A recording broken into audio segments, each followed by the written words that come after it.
A routine night that ended in murder. It was supposed to be a normal night. No warning, no signs of danger. Just a routine drive home after a long day at work. For 28-year-old Daniel Harper, life was predictable. He worked full-time, avoided trouble, and followed the same daily routine. That Tuesday night was no different. At least, not at first.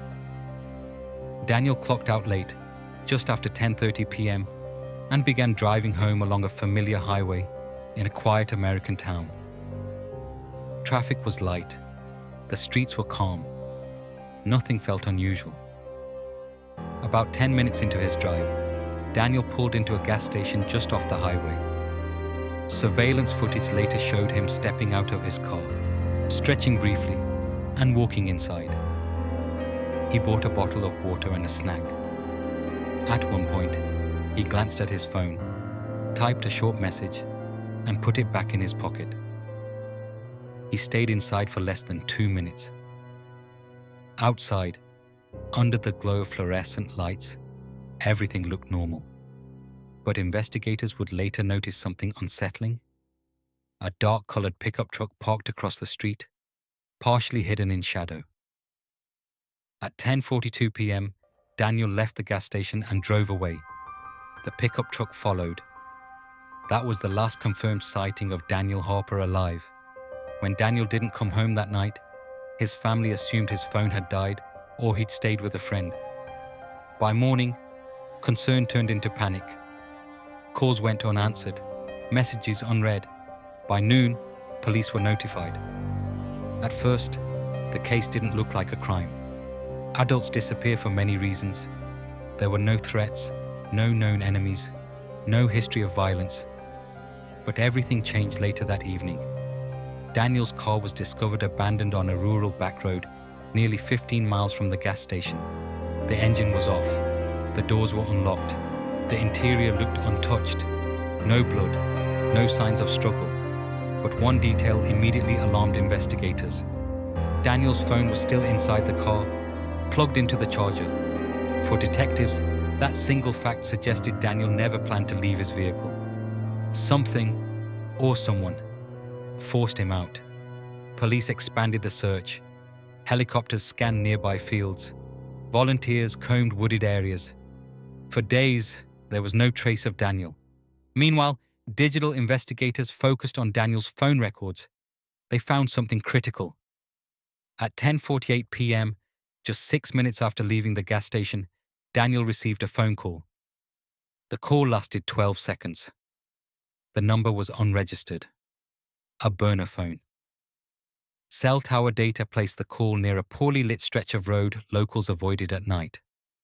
Search teams were redirected. 2 days later, deep in a wooded area, officers discovered disturbed ground covered with branches and leaves. Beneath it lay Daniel Harper's body. There were no visible stab wounds, no gunshot injuries, no weapon nearby. At first glance, it was unclear how he had died.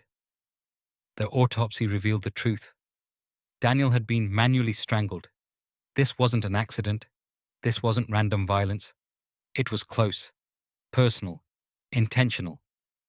Detectives returned to the gas station footage, replaying every second. That's when the pickup truck stood out. Video enhancement showed it leaving seconds after Daniel, staying just far enough behind to avoid attention.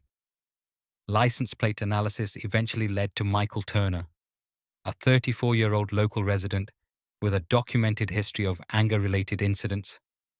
Turner lived less than 5 miles from where Daniel's body was found.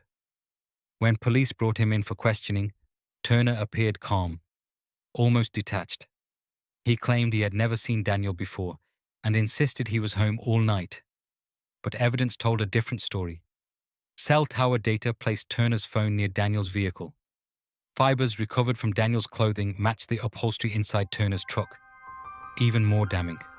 Surveillance cameras from a nearby road captured Turner's truck slowing down exactly where Daniel's car was later abandoned. Confronted with the evidence, Turner's composure cracked. After hours of interrogation, he confessed. Turner admitted he had followed Daniel from the gas station, claiming Daniel had looked at him the wrong way earlier that night. A brief confrontation on the roadside turned violent. In a moment of rage, Turner strangled Daniel, then attempted to hide the body and abandon the car to make it look like a disappearance. What he didn't expect was technology to record his every move. In court, prosecutors laid out a clear timeline: surveillance footage, phone records, forensic evidence. The jury needed less than 3 hours to reach a verdict. Michael Turner was found guilty of first-degree murder and sentenced to life in prison without the possibility of parole. Daniel Harper's family described him as quiet, kind, and hardworking. A man who never imagined danger during a routine drive home. Today, that highway looks the same. The gas station still glows at night. Cars still pull in for fuel and leave minutes later. But Daniel's case serves as a chilling reminder. Sometimes, the most dangerous moments begin on the most ordinary nights, when nothing feels wrong at all.